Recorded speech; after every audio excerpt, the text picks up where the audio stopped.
Good afternoon. Uh, this is the most wonderful press conference of the year. I've got a list of who's been naughty and nice to call on, but let me first make a couple of quick points, and then I'll take your questions. Typically, I use this year-end press conference to review how far we've come over the course of the year. Today, understandably, I'm going to talk a little bit about how far we've come over the past 8 years. As I was preparing to take office, the unemployment rate was on its way to 10%. Today it's at 4.6%, the lowest in nearly a decade. We've seen the longest streak of job growth on record, and wages have grown faster over the past few years than at any time in the past 40. When I came into office, 44 million people were uninsured. Today, we've covered more than 20 million of them. For the first time in our history, more than 90% of Americans are insured. In fact, yesterday was the biggest day ever for healthcare.gov. More than 670,000 Americans signed up to get covered, and more are signing up by the day. We've cut our dependence on foreign oil by more than half, doubled production of renewable energy, enacted the most sweeping reforms since FDR to protect consumers and prevent a crisis on Wall Street from punishing Main Street ever again. None of these actions stifled growth as critics predicted. Instead, the stock market has nearly tripled. Since I signed Obamacare into law, our businesses have added more than 15 million new jobs. And the economy is undoubtedly more durable than it was in the days when we relied on oil from unstable nations and banks took risky bets with your money.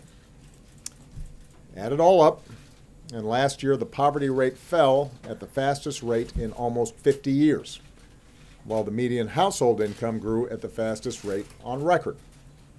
In fact, income gains were actually larger for households at the bottom and the middle than for those at the top. And we've done all this while cutting our deficits by nearly 2/3 and protecting vital investments that grow the middle class. In foreign policy, when I came into office, we were in the midst of 2 wars. Now nearly 180,000 troops are down to 15,000.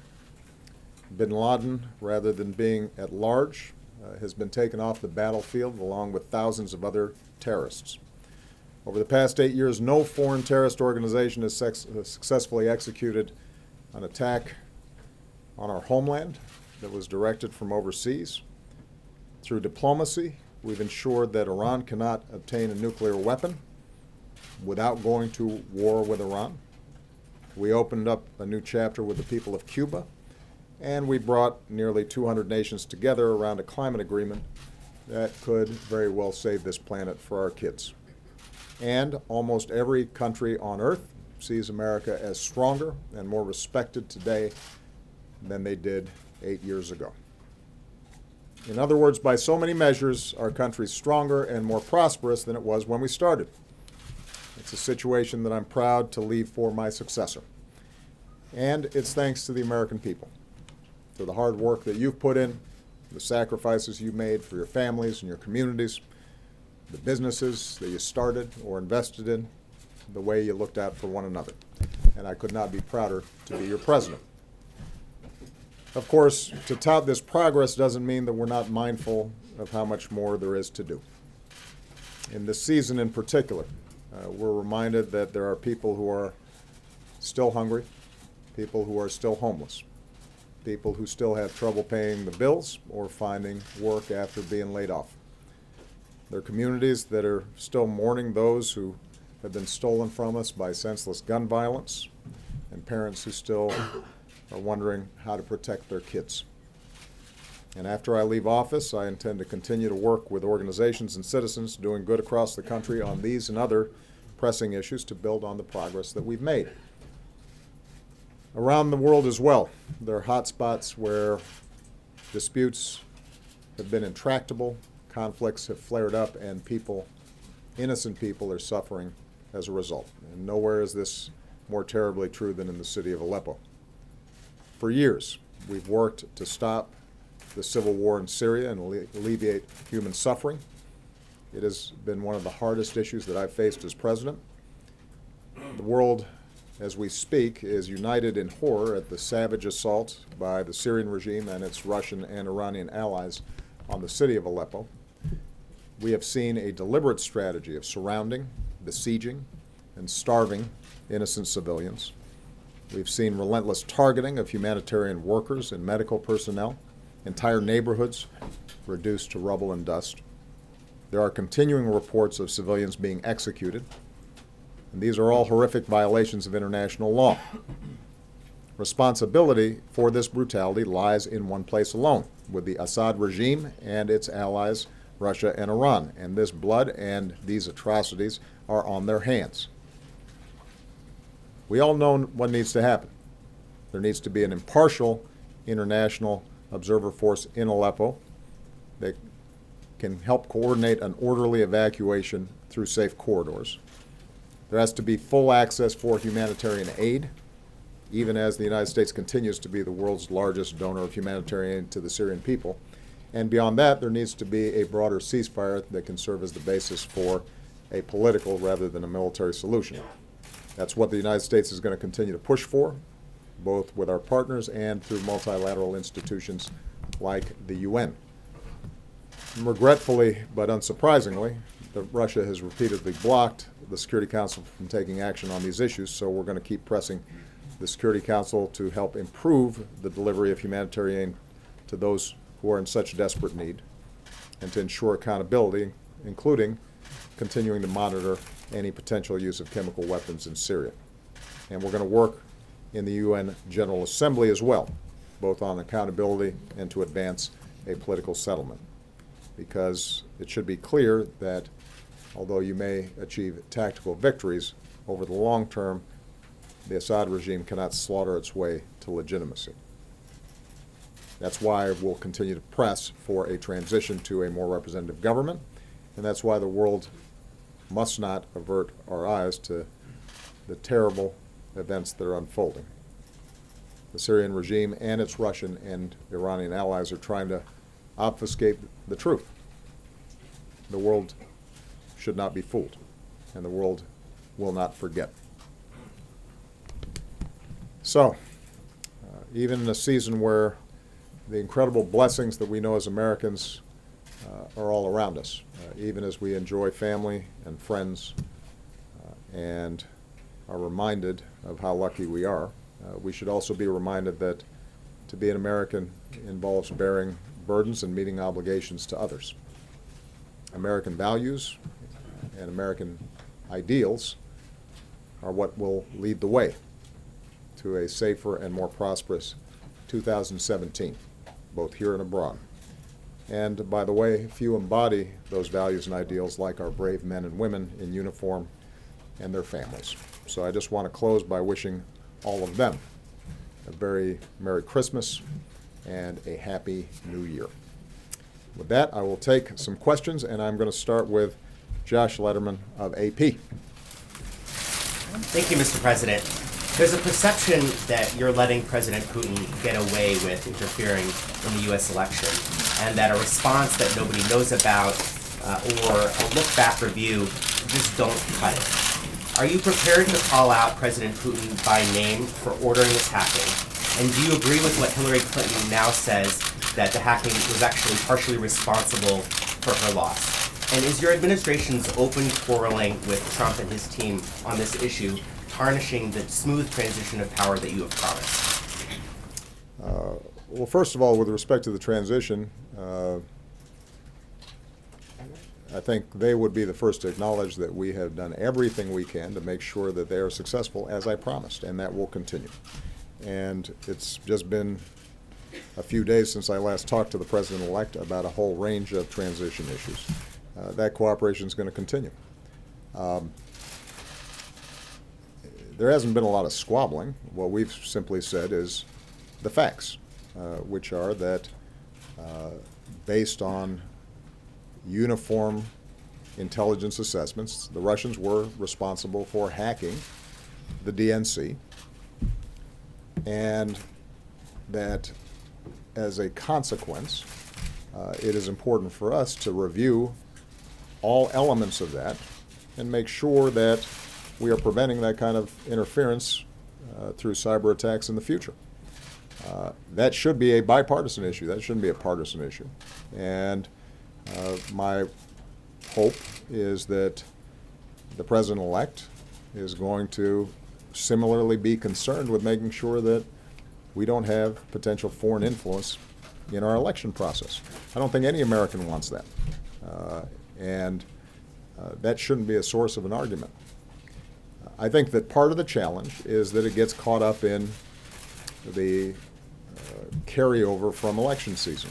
And I think it is very important for us to distinguish between the politics of the election and the need for us as a country, both from a national security perspective, but also in terms of the integrity of our election system and our democracy, to make sure that we don't create a political football here.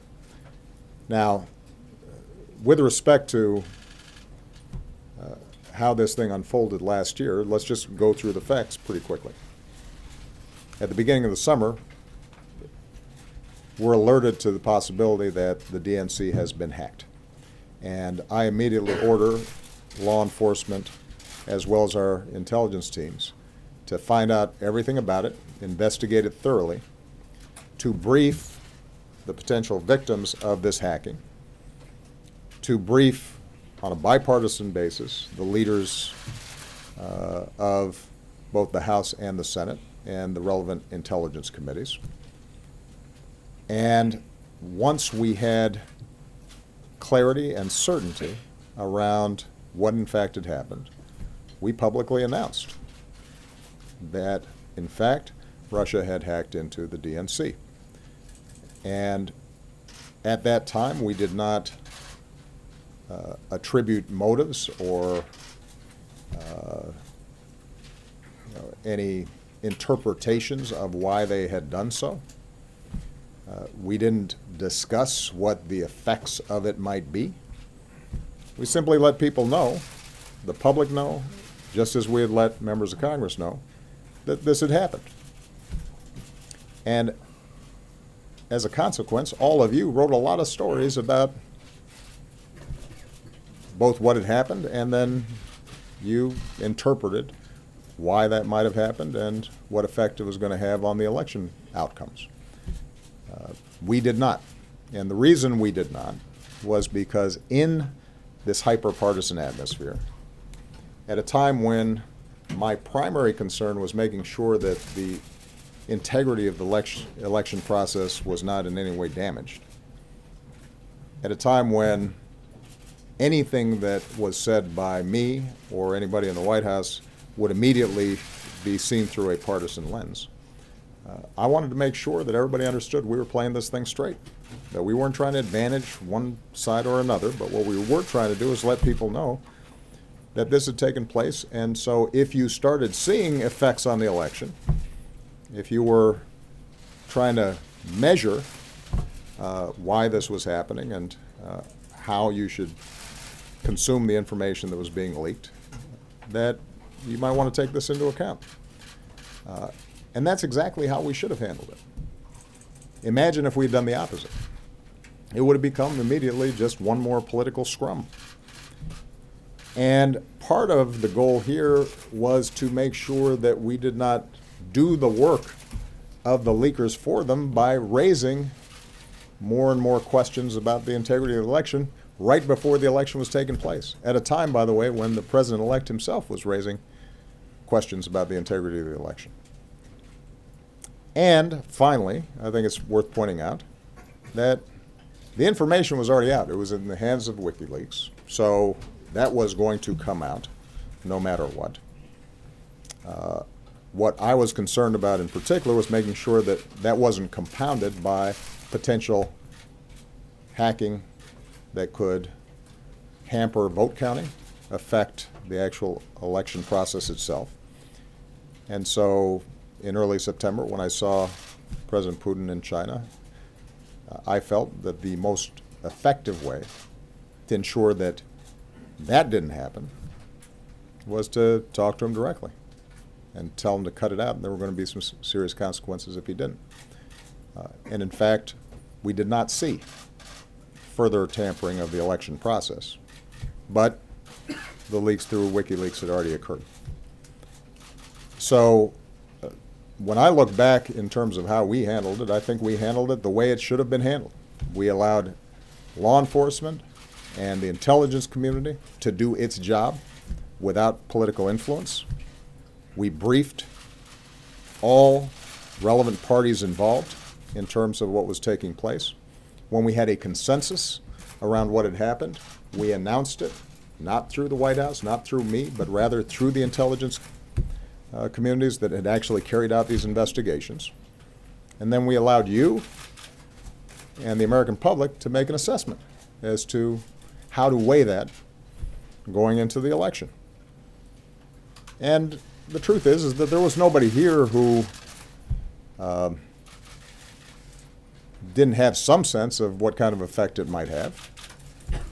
I'm finding it a little curious that everybody's suddenly acting surprised that this looked like it was disadvantaging Hillary Clinton, because you guys wrote about it every day.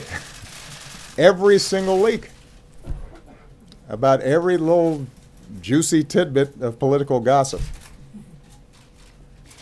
including John Podesta's risotto recipe. This was an obsession that dominated the news coverage. So I do think it's worth us reflecting how it is that a presidential election of such importance, of such moment, with so many big issues at stake and such a contrast between the candidates, came to be dominated by a bunch of these leaks. What is it about our political system that made us vulnerable to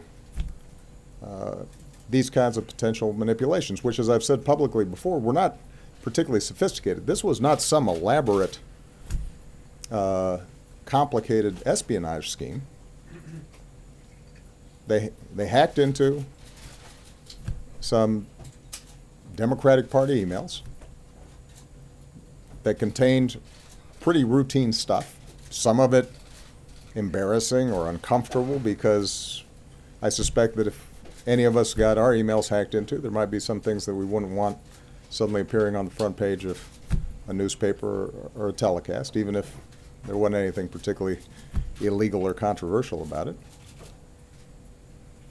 And then it just took off. And that concerns me, and it should concern all of us. But the truth of the matter is that everybody had the information. It was out there, and we handled it the way we should have. Now, moving forward, I think there are a couple of issues that this raises. Number one is just the constant challenge that we are going to have with cybersecurity throughout our economy and throughout our society. We are a digitalized culture, and there is hacking going on every single day. There's not a company, there's not a major organization, there's not a financial institution, there's not a branch of our government where somebody's not going to be fishing for something or trying to penetrate or put in a virus or malware. And this is why for the last 8 years I've been obsessed with how do we continually upgrade our cybersecurity systems. And this particular concern around Russian hacking is part of a broader set of concerns about how do we deal with cyber issues being used in ways that can affect our infrastructure, affect the stability of our financial systems, and affect the integrity of our institutions like our election process.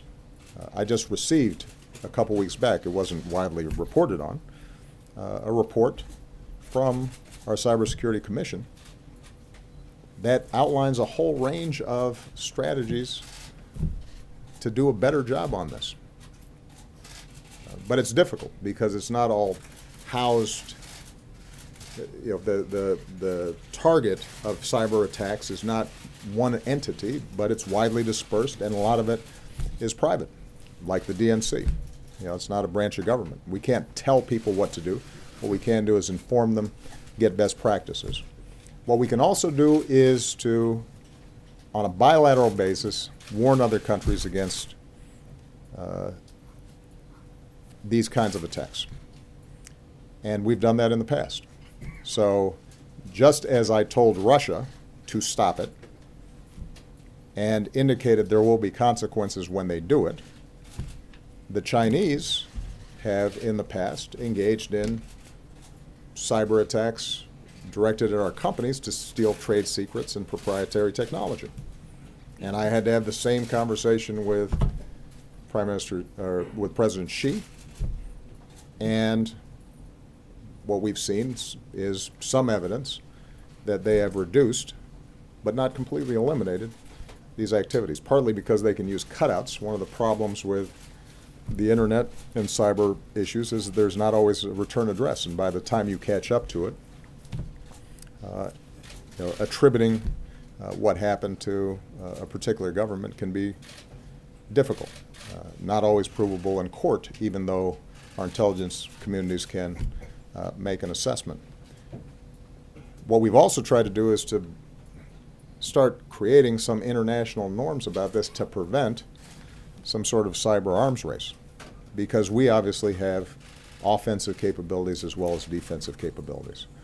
And my approach is not a situation in which everybody's worse off because folks are constantly attacking each other back and forth, but putting some guardrails around the behavior of nation states, including our adversaries, just so that they understand that whatever they do to us, we can potentially do to them. We do have some special challenges because oftentimes our economy is more digitalized, it is more vulnerable, partly because we're a wealthier nation and we're more wired than some of these other countries. And we have a more open society and engage in less control and censorship over what happens over the internet, which is also part of what makes us special. Last point, and the reason I'm going on here is because I know that you guys have a lot of questions about this, and I haven't addressed all of you directly about it. With respect to response, my principal goal leading up to the election was making sure that the election itself went off without a hitch, that it was not tarnished, and that it did not feed any sense in the public that somehow tampering had taken place with the actual process of voting. And we accomplished that. That does not mean that we are not going to respond. It simply meant that we had a set of priorities leading up to the election that were of the utmost importance.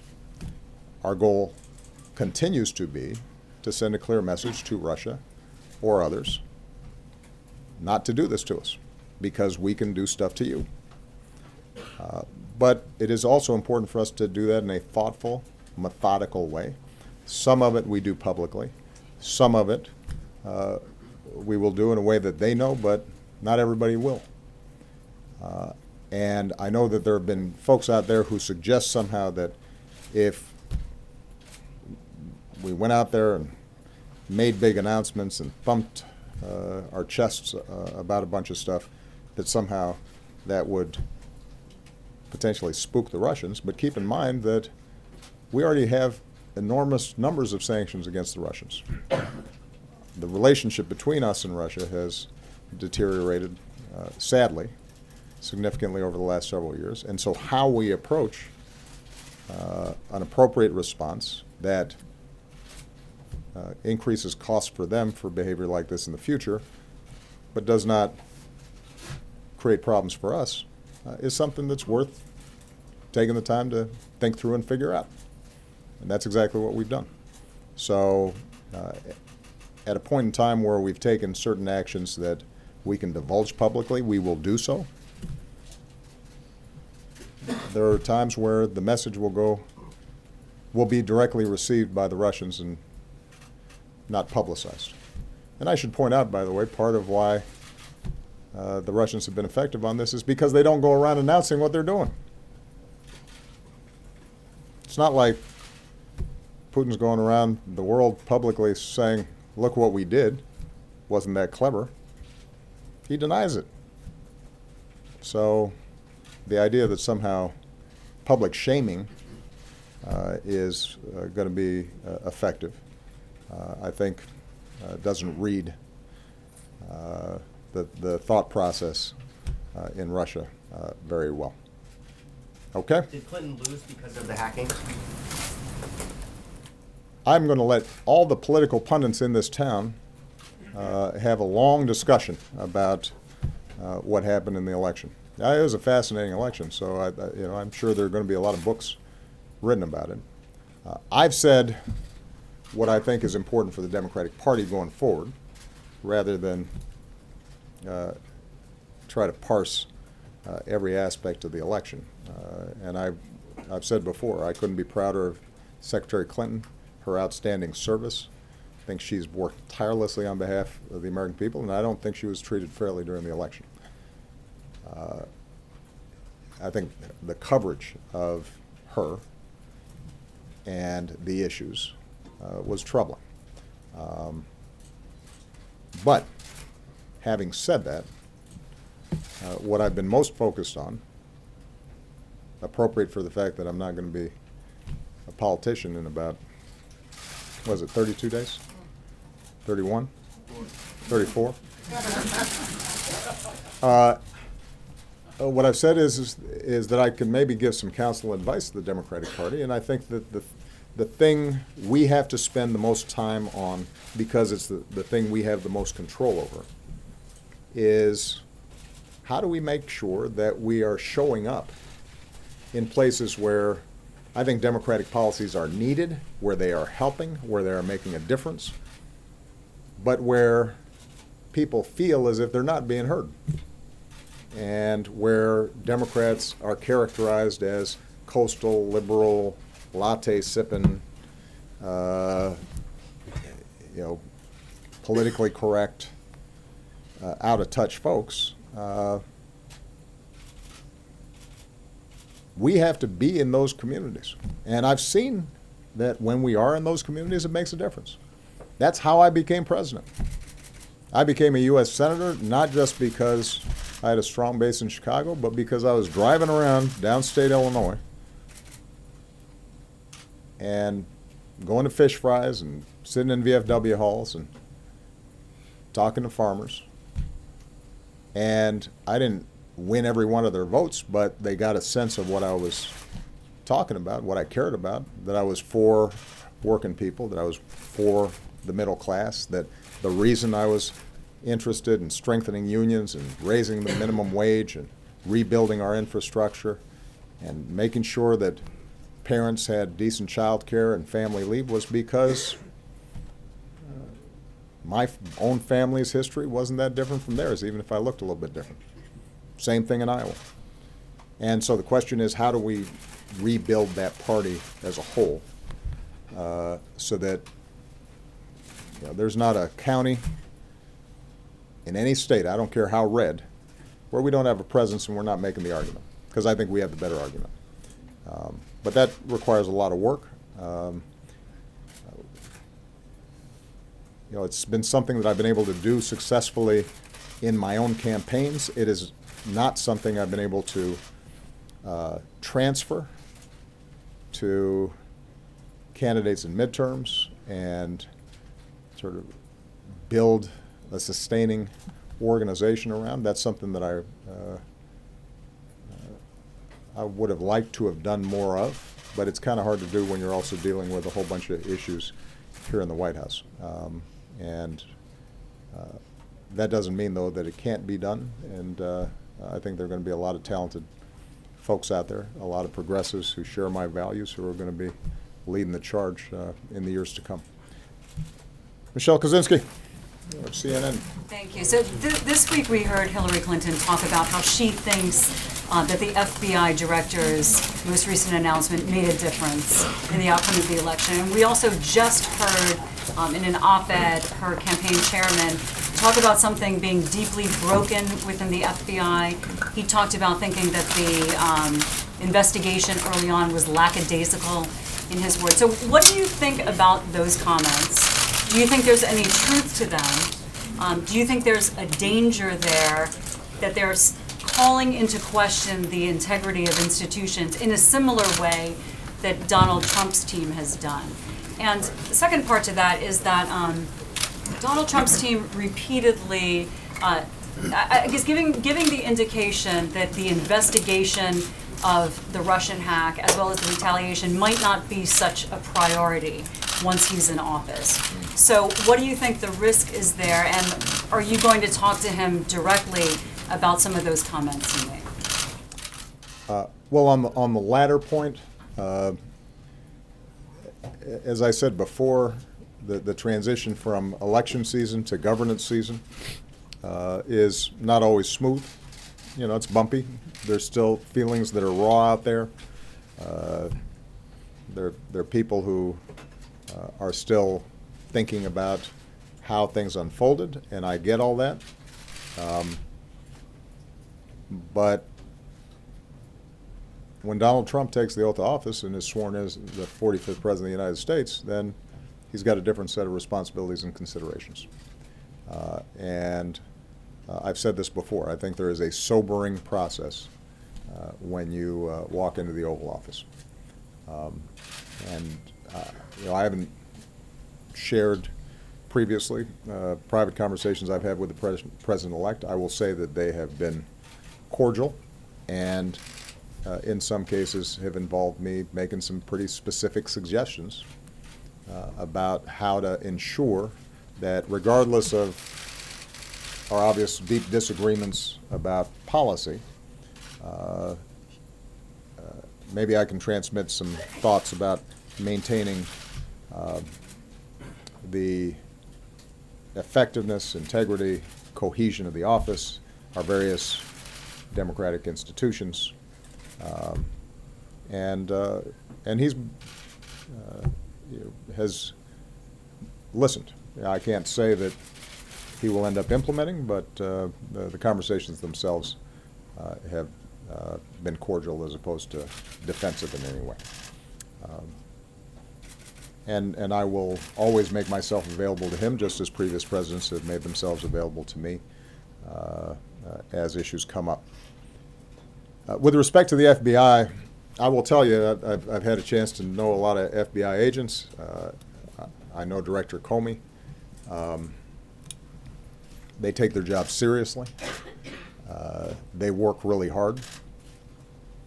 They help keep us safe and save a lot of lives.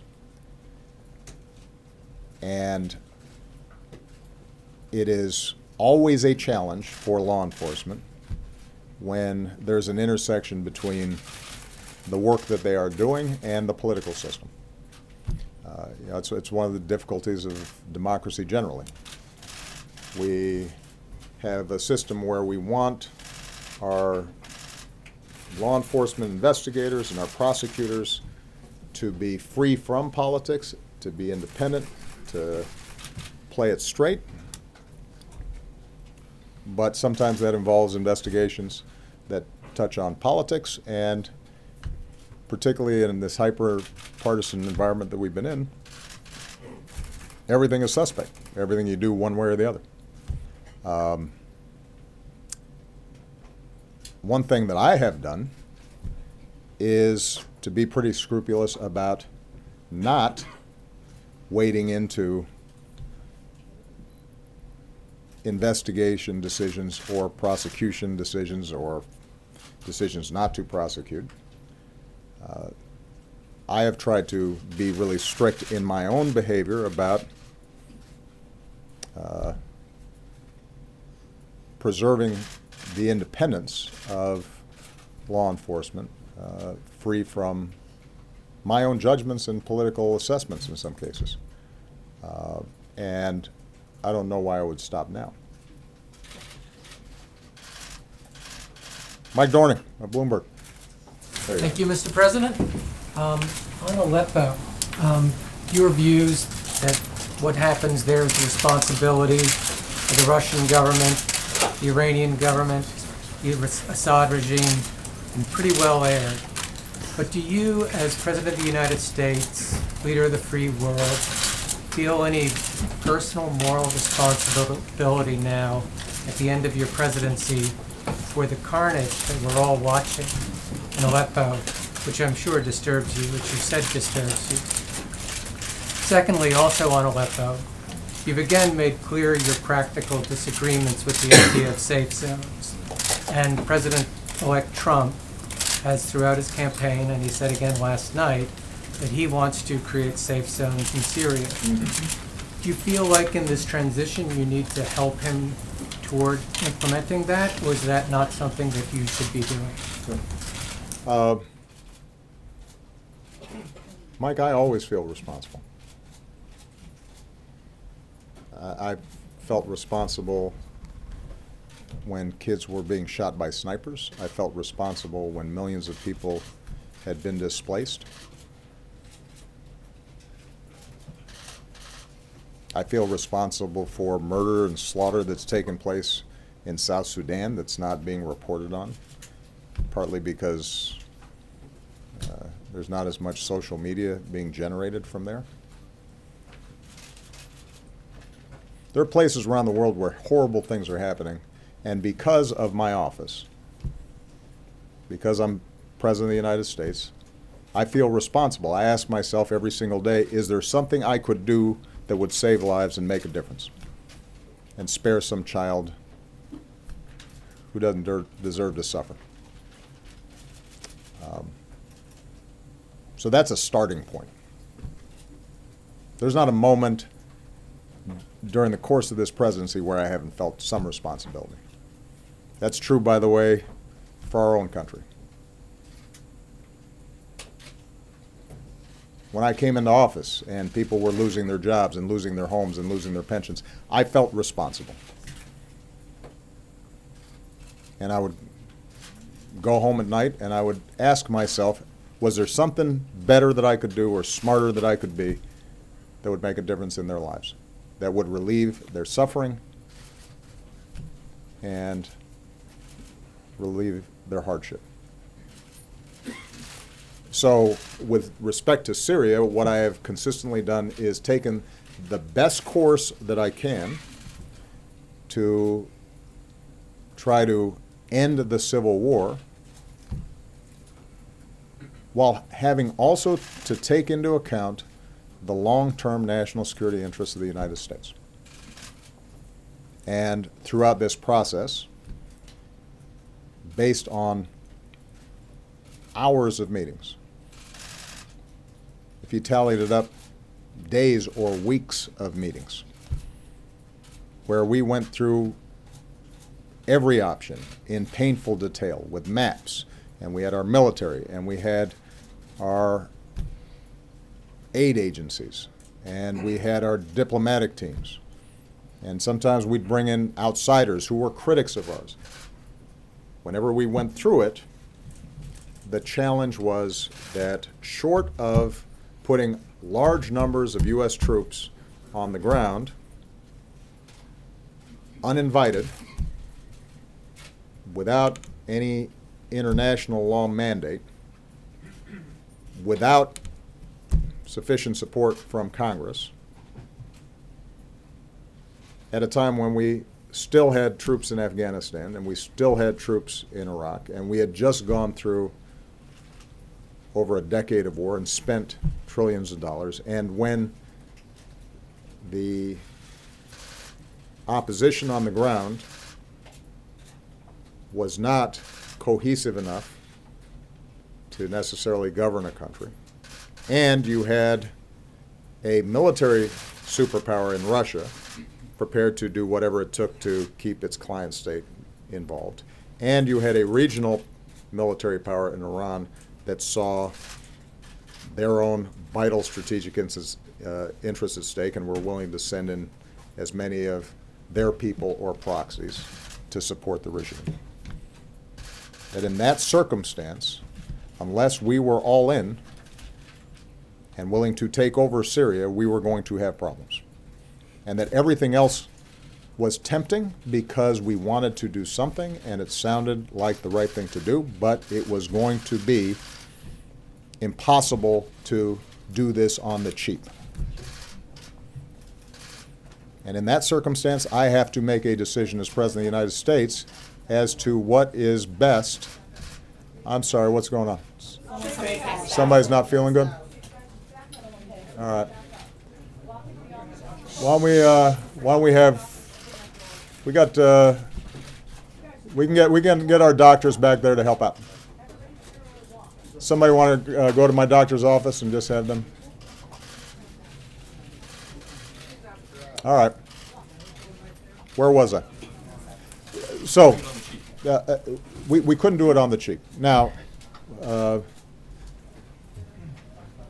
it may be. We need to get a doctor in here, I think. Can that be arranged? Thank you. Can somebody help out, please, and get Doc Jackson in here?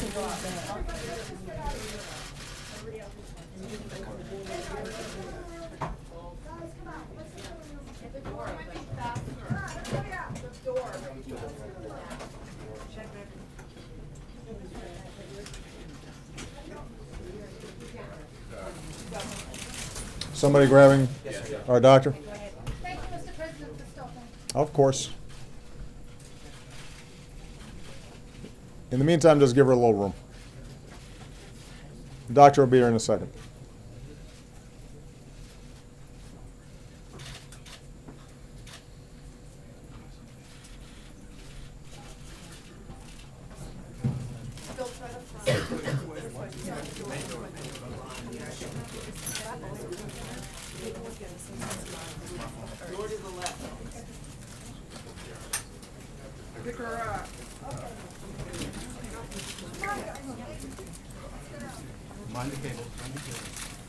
You guys know where the doctor's office is?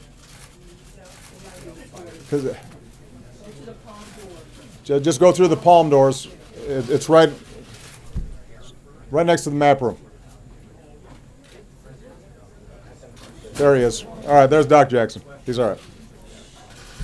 Okay. Doctor's in the house. You're saying the 10 things to do on the cheap. So,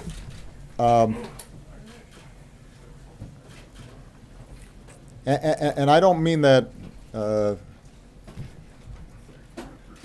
I mean that with all sincerity. I understand the impulse to want to do something, but ultimately, what I've had to do is to think about what can we sustain, what is realistic, and my first priority has to be what's the right thing to do for America. And it has been our view that the best thing to do has been to provide some support to the moderate opposition so that they could sustain themselves and that you wouldn't see anti-Assad regime sentiments just pouring into al-Nusra and al-Qaeda or ISIL, that we engaged our international partners in order to put pressure on all the parties involved and to try to resolve this through diplomatic and political means. I cannot claim that we've been successful. And so that's something that, as is true with a lot of issues and problems around the world, I have to go to bed with every night. But I continue to believe that it was the right approach given what realistically we could get done. Absent a decision, as I said, to go in a much more significant way. And that, I think, would not have been sustainable or good for the American people because we had a whole host of other obligations that we also had to meet, wars we had already started and that were not yet finished. With respect to the issue of safe zones, it is a continued problem, a continued challenge with safe zones is if you're setting up those zones on Syrian territory, then that requires some force that is willing to maintain that territory in the absence of consent from the Syrian government and now the Russians or the Iranians. So it may be that with Aleppo's tragic situation unfolding, that in the short term, if we can get more of the tens of thousands who are still trapped there out, that so long as the world's eyes are on them and they are feeling pressure, the regime and Russia concludes that they are willing to find some arrangement, perhaps in coordination with Turkey, whereby those people can be safe. Even that will probably be temporary, but at least it solves a short-term issue that's going to arise. Unfortunately, we're not even there yet, because right now we have Russians and Assad claiming that basically all the innocent civilians who were trapped in Aleppo are out, when international organizations, humanitarian organizations who know better and who are on the ground have said unequivocally that there's still tens of thousands who are trapped and prepared to leave under pretty much any conditions. And so right now our biggest priority is to continue to put pressure wherever we can to try to get them out. Okay. Notwithstanding Mike, your, I but can't the have second too much, question, So- your so- objections are well aired, but do you feel So- responsibility notwithstanding to move in that direction or help President-elect Trump move in that direction? I will help President-elect Trump with any advice, counsel, information that we can provide so that he, once he's sworn in, can make a decision. Between now and then, these are decisions that I have to make based on the consultations I have with our military and the people who've been working this every single day. Peter Alexander. Mr. President, thank you very much. Can you, given all the intelligence that we have now heard, assure the public that this was, once and for all, a free and fair election? And specifically on Russia, do you feel any obligation now, as they've been insisting that this isn't the case, to show the proof, as it were? They say put your money where your mouth is and declassify some of the intelligence, some of the evidence that exists. And more broadly, as it relates to Donald Trump on this very topic, are you concerned about his relationship with Vladimir Putin, especially given some of the recent cabinet picks, including his selection for Secretary of State Rex Tillerson, who toasted Putin with champagne over oil deals together? Thank you. I may be getting older because these multi-part questions, I start losing track. I can assure the public that there was not the kind of tampering with the voting process that was of concern and will continue to be of concern going forward, that the votes that were cast were counted. They were counted appropriately. We have not seen evidence of machines being tampered with.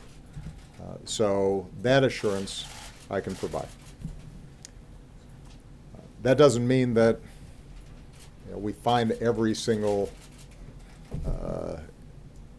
potential probe of every single voting machine all across the country. But we paid a lot of attention to it. We worked with state officials, et cetera. And we feel confident that that didn't occur and that the votes were cast and they were counted.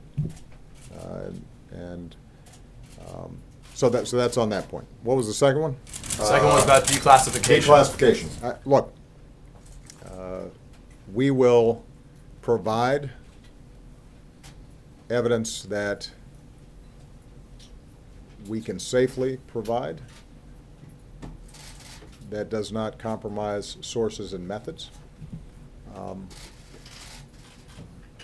But I'll be honest with you, when you're talking about cybersecurity, a lot of it is classified, and we're not going to provide it because the way we catch folks is by knowing certain things about them that they may not want us to know, and if we're going to monitor this stuff effectively going forward, we don't want them to know that we know. So this is one of those situations where unless the American people genuinely think that the professionals in the CIA, the FBI, our entire intelligence infrastructure, many of whom, by the way, served in previous administrations and who are Republicans, are less trustworthy than the Russians, then people should pay attention to what our intelligence agencies say. This is part of what I meant when I said that we've got to think about what's happening to our political culture here. The Russians can't change us or significantly weaken us. They are a smaller country. They are a weaker country. Their economy doesn't produce anything that anybody wants to buy except oil and gas and arms. They don't innovate. But they can impact us if we lose track of who we are. They can impact us if we abandon our values.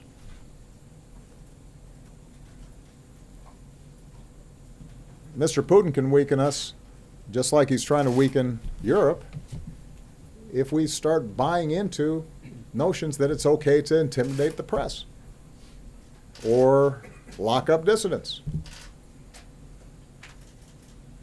or discriminate against people because of their faith or what they look like. And what I worry about more than anything is the degree to which, because of the fierceness of the partisan battle, you've started to see certain folks in the Republican Party and Republican voters suddenly finding a government and individuals who stand contrary to everything that we stand for as being okay because that's how much we dislike Democrats. I mean, think about it. Some of the people who historically have been very critical of me for engaging with the Russians and having conversations with them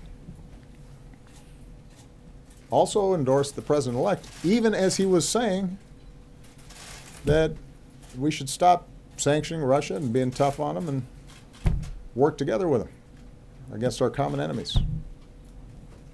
It was very complimentary of Mr. Putin personally. You know, that wasn't news.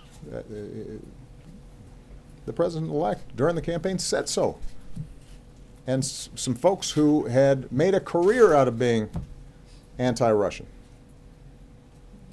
didn't say anything about it. And then after the election, suddenly they're asking, well, why didn't you tell us that maybe the Russians were trying to help our candidate? Well, come on.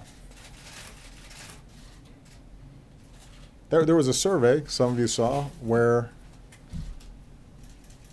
now this is just one poll, but a pretty credible source, 37% of Republican voters approve of Putin. Over a third of Republican voters approve of Vladimir Putin, the former head of the KGB. Ronald Reagan would roll over in his grave. And how did that happen? It happened in part because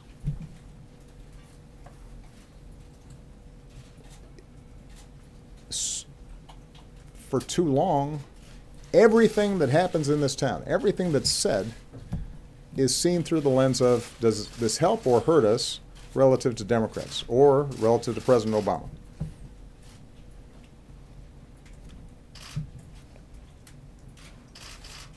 And unless that changes,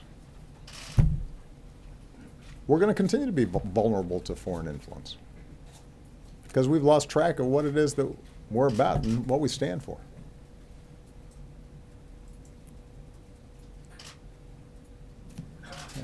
With respect to the President-elect's appointments, it is his prerogative, as I've always said, for him to appoint who he thinks can best carry out his foreign policy or his domestic policy. It is up to the Senate to advise and consent. There will be plenty of time for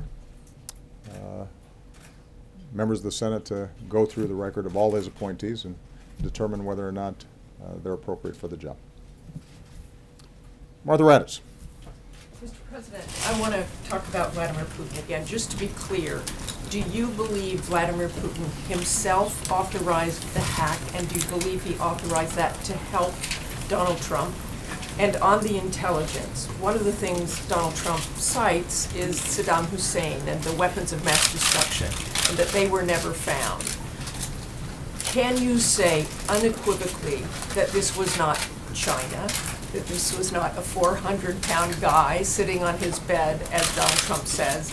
And do these types of tweets and kinds of statements from Donald Trump embolden the Russians?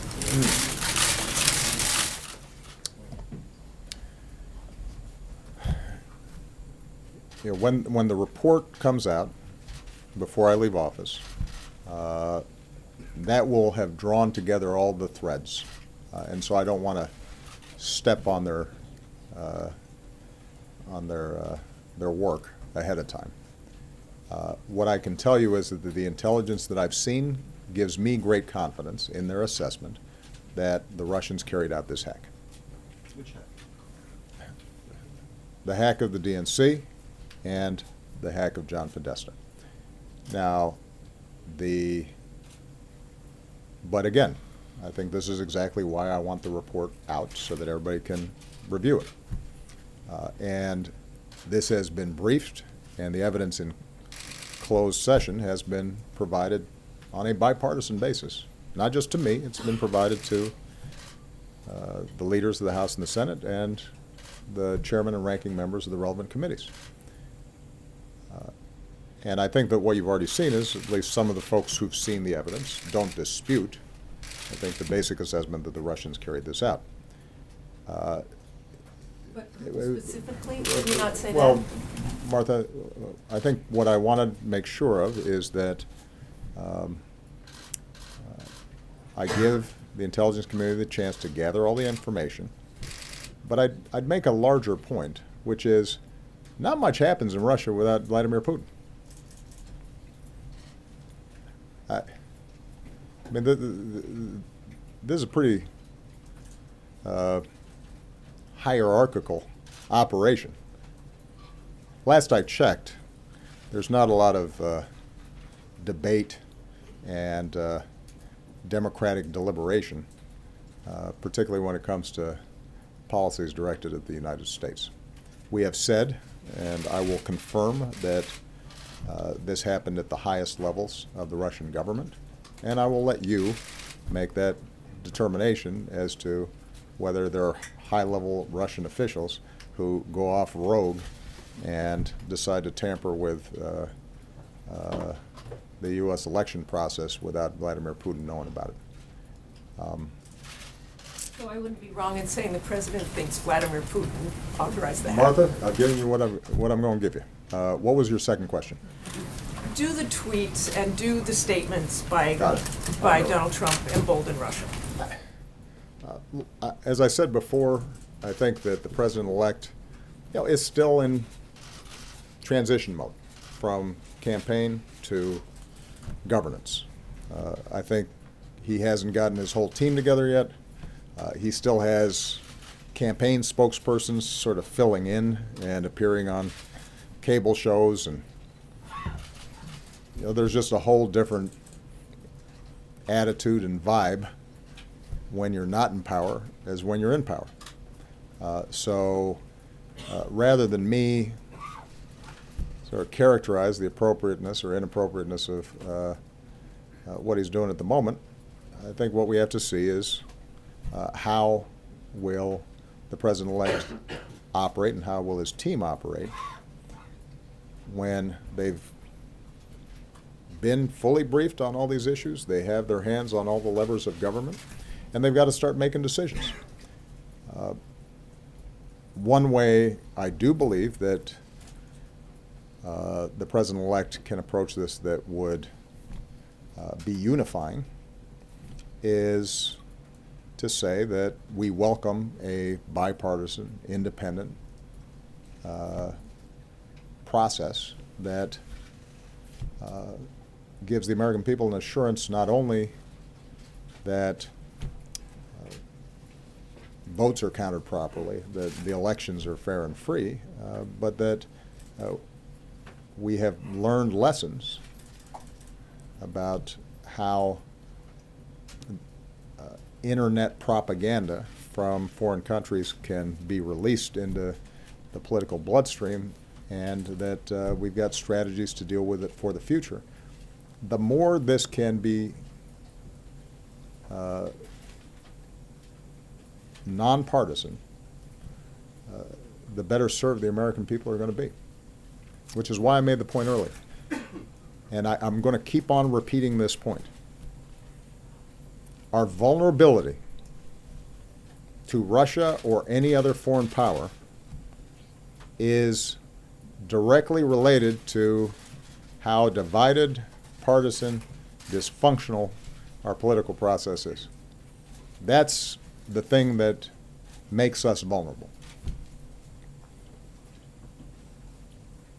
If fake news that's being released by some foreign government is almost identical to reports that are being issued through partisan news venues, then it's not surprising that that foreign propaganda will have a greater effect, because it doesn't seem that far-fetched compared to some of the other stuff that folks are hearing from domestic propagandists. To the extent that our political dialogue is such where everything's under suspicion, everybody's corrupt, and everybody is doing things for partisan reasons, and all of our institutions are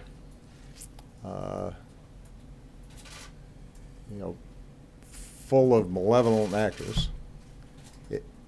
If that's the storyline that's being put out there by whatever party's out of power,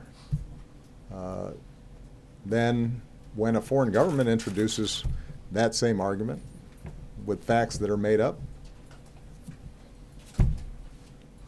voters who've been listening to that stuff for years, who've been getting that stuff every day from talk radio or other venues, they're going to believe it.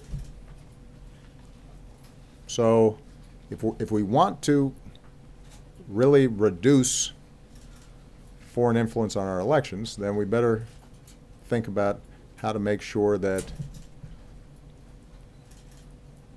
our political process, our political dialogue is stronger than it's been. Mark Landler.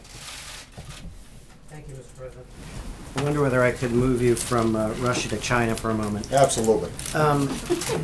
Your successor spoke by phone with the president of Taiwan the other day and declared subsequently that he wasn't sure why the United States needed to be bound by the one China policy. He suggested it could be used as a bargaining chip, perhaps to get better terms on a trade deal or more cooperation on North Korea. There's already evidence that tensions between the two sides have increased a bit, and just today the Chinese have evidently seized an underwater drone in the South China Sea. Do you agree, as some do, that our China policy could use a fresh set of eyes, and what's the big deal about having a short phone call with the president of Taiwan? Or do you worry that these types of unorthodox approaches are setting us on a collision course with perhaps our biggest geopolitical adversary? That's a great question. I'm somewhere in between. I think all of our foreign policy should be subject to fresh eyes. I think I've said this before, I am very proud of the work I've done. I think I'm a better president now than when I started. But, you know, if you're here for 8 years in the bubble, you start seeing things a certain way, and you benefit from, the democracy benefits, America benefits from some new perspectives. And I think it should be not just the prerogative, but the obligation of a new president to examine everything that's been done and see what makes sense and what doesn't. That's what I did when I came in, and I'm assuming any new president's going to undertake those same exercises. And given the importance of the relationship between the United States and China, given how much is at stake in terms of the world economy, national security, our presence in the Asia-Pacific,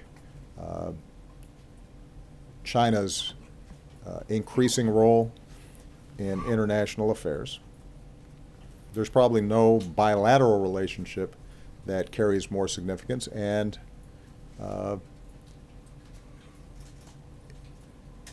where there's also the potential, if that relationship breaks down or goes into a full conflict mode, that everybody is worse off. So I think it's fine for him to take a look at it. What I've advised the president-elect is that across the board on foreign policy, you want to make sure that you're doing it in a systematic, deliberate, intentional way.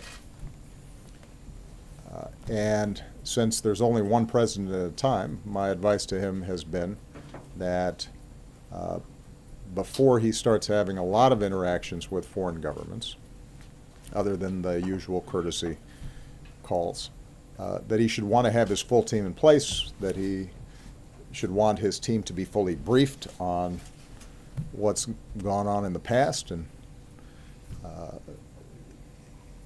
where the potential pitfalls may be, where the opportunities are, what we've learned from 8 years of experience, so that as he's then maybe taking foreign policy in a new direction, he's got all the information to make good decisions. And, by the way, that all of government is moving at the same time and singing from the same hymnal. And with respect to China, and let's just take the example of Taiwan, there has been a long-standing agreement, essentially, between China and the United States, and to some degree the Taiwanese, which is to not change the status quo. Taiwan operates differently than mainland China does. China views Taiwan as part of China, but recognizes that it has to approach Taiwan as an entity that has its own ways of doing things. The Taiwanese have agreed that as long as they're able to continue to function with some degree of autonomy, that they won't charge forward and declare independence. And that status quo, although not completely satisfactory to any of the parties involved, has kept the peace and allowed the Taiwanese to be a pretty successful and economy and a people who have a high degree of self-determination. But understand, for China, the issue of Taiwan is as important as anything on their docket. The idea of one China is at the heart of their conception as a nation. And so if you are going to upend this understanding, you have to have thought through what the consequences are, because the Chinese will not treat that the way they'll treat some other issues. They won't even treat it the way they treat issues around the South China Sea, where we've had a lot of tensions. This goes to the core of how they see themselves. And their reaction on this issue could end up being very significant. That doesn't mean that you have to adhere to everything that's been done in the past. It does mean that you got to think it through and have planned for potential reactions that they may engage in. All right, Isaac DeVere of Politico. Thank you, Mr. President. Two questions on where this all leaves us. First, What leaves us? Where my presidency leaves us? The election. It leaves us in a really good spot. Wow. If we make some good decisions going forward. Well, what do you say to the electors who are going to meet on Monday and are thinking of changing their votes? Do you think that they should be given an intelligence briefing about the Russian activity, or should they bear in mind everything you've said and is that already? Should votes be bound by the state votes as they've gone? And long term, do you think that there is a need for electoral college reform that would tie to the popular vote? Okay. It sounded like two, but that was all one. You know the way this goes already. I love how these are. I've got two questions. Each one has 4 parts. On the Democratic Party, your labor secretary is running for to be the chair of the Democratic National Committee. Is the vision that you've seen him putting forward what you think the party needs to be focused on? And what do you say to some of the complaints that say the future of the Democratic Party shouldn't be a continuation of some of your political approach? Part of that is complaints that decisions that you've made as president, as the leader of the party, have structurally weakened the DNC and the Democratic Party, and they think that that has led to, or has helped lead to some of the losses in elections around the country. Do you regret any of those decisions? Okay. Those are my two. Good. I'll take the second one first and say that Tom Perez has been, I believe, one of the best secretaries of labor in our history. He is tireless. He is wicked smart. He has been able to work across the spectrum of, labor, business, activists. He's produced. I mean, if you look at his body of work on behalf of working people, what he's pushed for in terms of making sure that workers get a fair deal, decent wages, better benefits, that their safety is protected on the job. He has been extraordinary.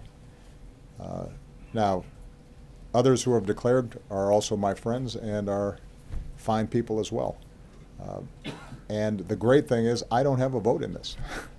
So we'll let the process unfold. I don't think it's going to happen anytime soon. I described to you earlier what I think needs to happen, which is that the Democratic Party, whether that's entirely through the DNC or through a rebuilding of state parties or some other arrangement, has to work at the grassroots level, has to be present in all 50 states, has to have a presence in counties, has to think about message and how are we speaking directly to voters, I will say this, and I'm not going to engage in too much punditry, but that I could not be prouder of the coalition that I put together in my each of my campaigns, because it was inclusive and it drew in people who normally weren't interested in politics and didn't participate. But I'd like to think, I think I can show, that in those elections, I always cast a broad net. I always said, first and foremost, we're Americans, that we have a common creed, that there's more that we share than divides us, and I want to talk to everybody and get a chance to get everybody's vote. I still believe what I said in 2004, which is this red state blue thing is a construct. Now, it is a construct that's gotten more and more powerful for a whole lot of reasons, from gerrymandering to big money to the way that the media is splintered, and so people are just watching what reinforces their existing biases as opposed to having to listen to different points of view. So there are all kinds of reasons for it. But outside of the realm of electoral politics, I still see people the way I saw them when I made that speech, full of contradictions, and there are some regional differences, but basically folks care about their families, they care about having meaningful work, they care about making sure their kids have more opportunity than they did. They want to be safe, they want to feel like things are fair. And whoever leads the DNC and any candidate with the Democratic brand going forward, I want them to feel as if they can reach out and find that common ground and speak to all of America. And that requires some organization. And you're right that, and I said this in my earlier remarks, that what I was able to do during my campaigns, I wasn't able to do during midterms. It's not that we didn't put in time and effort into it. I spent time and effort into it. But the coalition I put together didn't always turn out to be transferable. And the challenge is that some of that just has to do with the fact that when you're in the party in power and people are going through hard times like they were in 2010, they're going to punish to some degree the president's party, regardless of what organizational work is done. Some of it has to do with just some deep-standing traditional challenges for Democrats, like during off-year elections, the electorate's older and we do better with a younger electorate. But we know those things are true. We just I didn't crack the code on that. And if other people have ideas about how to do that even better, I'm all for it. With respect to the electors, I'm not going to wade into that issue because, again, it's the American people's job and now the elector's job to decide my successor. It is not my job to decide my successor. I've provided people with a lot of information about what happened during the course of the election, but more importantly, the candidates themselves, I think, talked about their beliefs and their vision for America. The president-elect, I think, has been very explicit about what he cares about and what he believes in. So it's not in my hands now. It's up to them. What about long-term, about the Electoral College? Long-term, with respect to the Electoral College, the Electoral College is a vestige. It's a carryover from an earlier vision of how our federal government was going to work that put a lot of premium on states. And it used to be that the Senate was not elected directly. It was through state legislatures. And it's the same type of thinking that gives Wyoming 2 senators and with about 500,000 people, and California with 33 million get the same 2. So there are some structures in our political system, as envisioned by the founders, that sometimes are going to disadvantage Democrats. But the truth of the matter is that if we have a strong message, if we're speaking to what the American people care about, typically, the popular vote and the electoral college vote will align. And I guess part of my overall message here as I leave for the holidays is that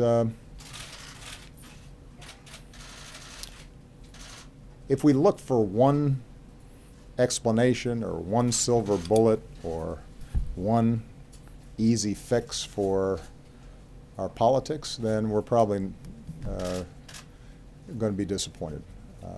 There are just a lot of factors in what's happened, not just over the last few months, but over the last decade, that has made both politics and governance more challenging.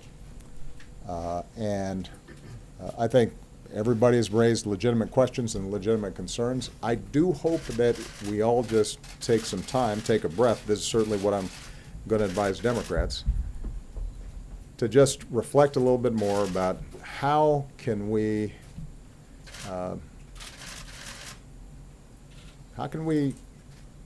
get to a place where people are focused on working together based on at least some common set of facts.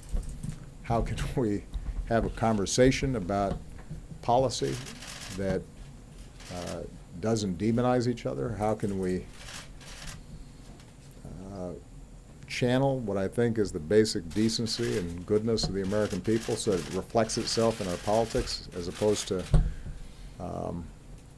it being so polarized and so nasty that in some cases you have voters and elected officials who have more confidence and faith in a foreign adversary than they have in their neighbors.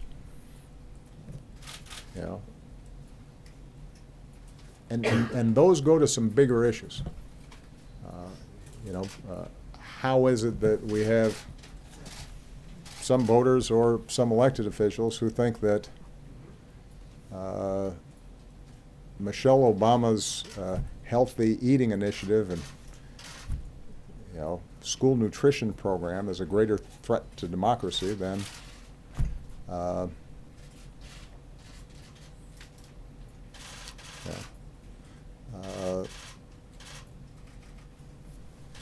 our government going after the press if they're issuing a story they don't like. Right? I mean, that's an issue that I think we've got to wrestle with, and we will. People have asked me how you feel after the election and so forth, and I say, well, look, this is a clarifying moment. It's a useful reminder that voting counts, politics counts. What the president-elect is going to be doing is going to be very different than what I was doing, and I think people will be able to compare and contrast and make judgments about what worked for the American people. And I hope that, building off the progress we've made, that what the president-elect is proposing works. What I can say with confidence is that what we've done works. That I can prove. I can show you where we were in 2008, and I can show you where we are now. And and you can't argue that we're not better off. We are. And for that, I thank the American people, and then more importantly, I thank, well, not more importantly, as importantly, I was going to say Josh Earnest for doing such a great job. Now, for that, I thank the American people. I thank the men and women in uniform who serve. I haven't gotten to the point yet where I've been overly sentimental. I will tell you, when I was doing my last Christmas party photo line, many of you have participated in these. They're pretty long. Right at the end of the line, the President's Marine Corps band comes in, those who've been performing, and I take a picture with them. And it was the last time that I was going to take a picture with my Marine Corps band after an event. And I got a little choked up. Now I was in front of Marines, so I had to like tamp it down. But it was just one small example of all the people who have contributed to our success. I'm responsible for where we've screwed up. The successes are widely shared with all the amazing people who've been part of this administration. Okay? Thank you, everybody. Mele Kalikimaka. Was this your last news?